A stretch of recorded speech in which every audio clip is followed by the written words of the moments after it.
How's it going, everyone? Today I want to show you a plugin that is going to help you a lot with filler copy. You may already know about this, but you're going to come over here to the search and write Lorem Ipsum. And you're going to be like, oh my God, Lorem Ipsum again. Sorry, my bad. I'm going to go to the community, Lorem Ipsum. And bear with me, is this one that has a little T here by Dave Williams.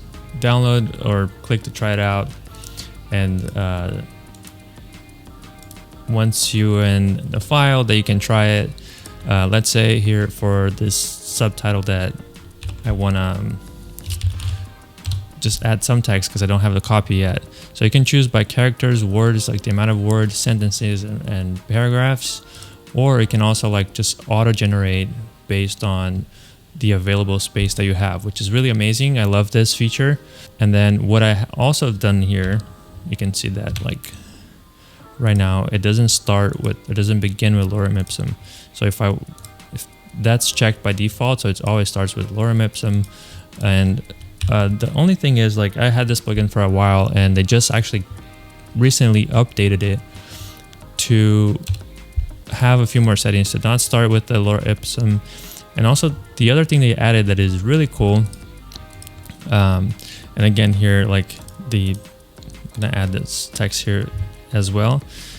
But the thing that they really added that I just found out today, this may have been out for a little while, but it's a game changer, is instead of writing a Lorem Ipsum, you can choose sort of like profiles to the language that the Lorem Ipsum, say that 10 times.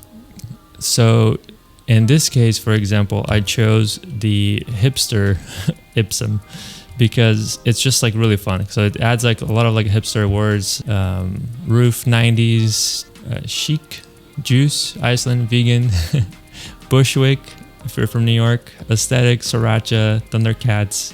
There's a lot of like really fun stuff here. And you can even add like, let's say, let's open the plugin again. You can change this to, this one is on the Hypster, but you can change it to Figma Ipsum, which is really fun. I would just not recommend this because if devs are working on this, they might think you're like trying to communicate something. So project italic flows, community frame, background, pixel hand. It's really fun. Like I love this, how like they did this update and you can have all these like different styles of, we can do an office one, which is actually fun too. And once you save it, stays like that way. These deep were all in dog container. It's so funny. Like loop, cross, net, kimono. So a lot of people today are tired of the plain old Lorem Ipsum. So this is something like really nice that you can add to your designs and to make them more fun, even though you may not have the full copy. So no more like blah blah or like just repeating the same word like over and over and over. This is way nicer. Hope this helps, and I'll catch you in the next one. Thank you.